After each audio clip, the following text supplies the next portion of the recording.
I'm so excited to be here today with Dave Beck of Foundry 45, who is the recent winner of a Timmy Award from Tech in Motion for Best Tech Work Culture in Atlanta. I'm excited to be able to talk with you about your story and about your team and what that means to build a great workplace culture here in 2020 and beyond. So I'd love for you to introduce yourself and kind of take me back to the beginning. How did Foundry 45 get off the ground? Yeah, well, thanks so much for having me here, Maya, and a lot of respect for Hypepotamus. Been very familiar with you guys over the years since back in the day when you had your office in the Biltmore in Tech Square. I'll go all the way back there to that.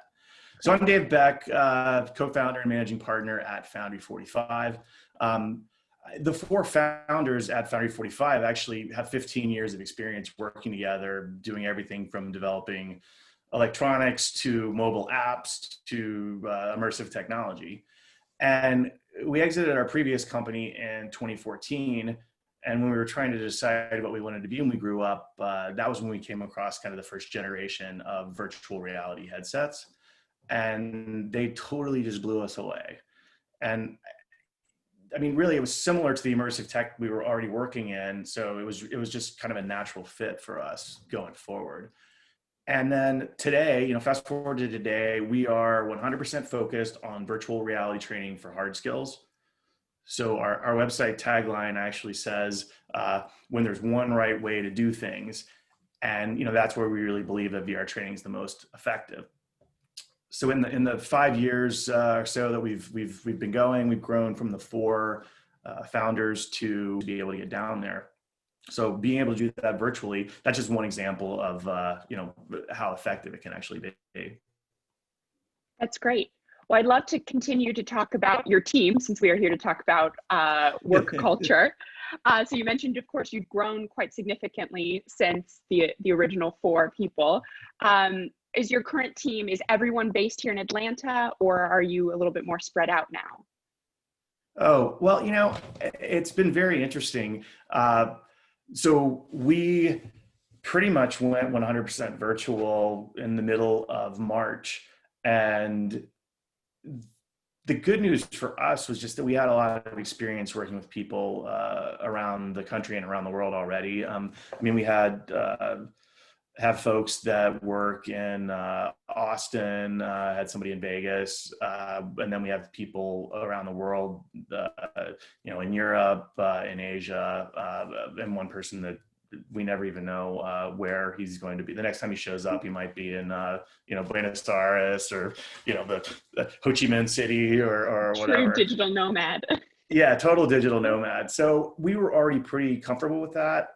One of the dev managers actually said he thought his team was more efficient the first week working from home versus when he was when they were in the office.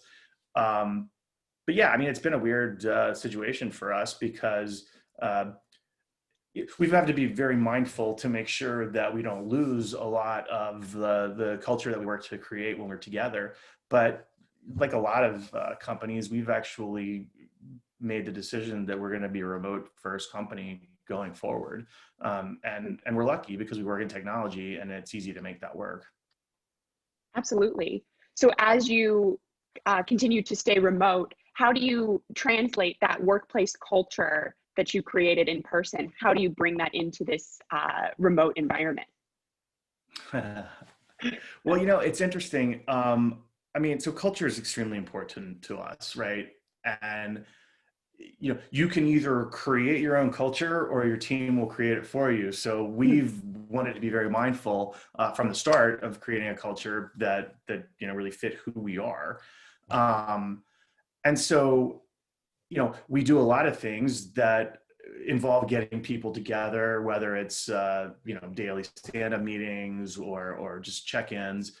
We did a big initiative last year to take feedback from our team to find out what's working, what's not working.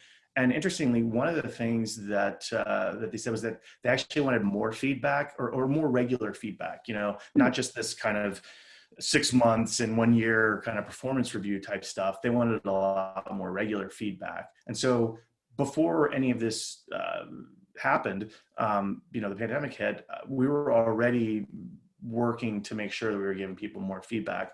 And then, since it's happened, we have to be a little bit more mindful about things, about having,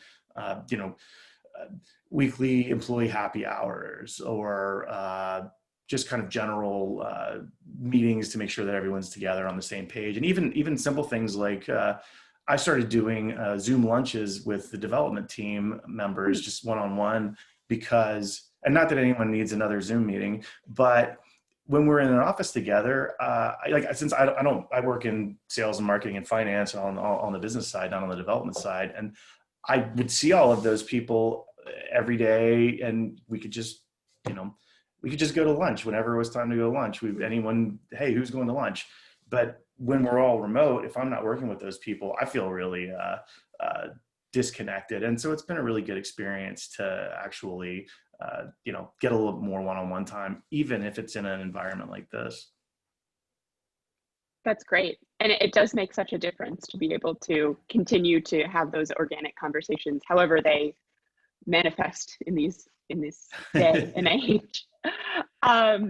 Yeah, my last question for you is, of course, workplace culture. So much of it is who you bring onto the team next. What sort of qualities do you look for in a potential employee, or what type of person works best with the current makeup of your team? Okay. Well, so as far as what we're looking for, I mean, typically it's two things. Do they know their stuff, and are they a good fit with our company culture? And, as far as knowing your stuff, that's usually pretty standard kind of interview. Like, we like to see examples of previous work. If it's a developer, that could be samples of code or maybe VR experiences or something that they've built in the past. If it's, not someone necessarily on the technical side, maybe it's more of a marketing person, that might be examples of campaigns they've built or content they've created, or, kind of things like that. When you get to the culture side, it's mainly us talking about our core values and asking how that fits, with the prospect. And I mean, we have a pretty flat organizational structure, and we expect our team to take responsibility for their own work without being, significantly overmanaged. So, that's one of the things that we like to make sure that people are comfortable working in an environment where, they're going to have some autonomy and maybe, need to be sure that they take care of their own, business. And overall, a lot of our team members actually can end up being referrals from existing Foundry 45 folks. And we found that works pretty well if, references are important, but references from people you actually know seem to be the most powerful.